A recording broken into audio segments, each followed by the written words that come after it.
আবু সাইদের কথা মনে পড়ছে আমাদের, যে আবু সাইদের ছবি বাংলাদেশের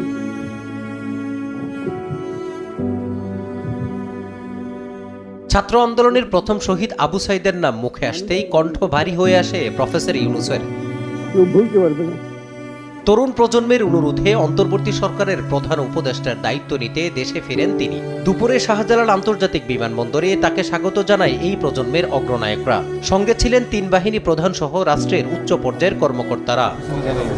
বাংলাদেশের ইতিহাসে এই প্রথম কোনো নোবেলজয়ী ব্যক্তিত্ব রাষ্ট্র সংস্কারের দায়িত্ব নিচ্ছেন। বিষয়টিকে গুরুত্ব দেয় আন্তর্জাতিক গণমাধ্যমও। বিমানবন্দরে পৌঁছানো মাত্রই একই সঙ্গে লাইভ সম্প্রচার করে আল জাজিরা, বিবিসি ও সিএনএন।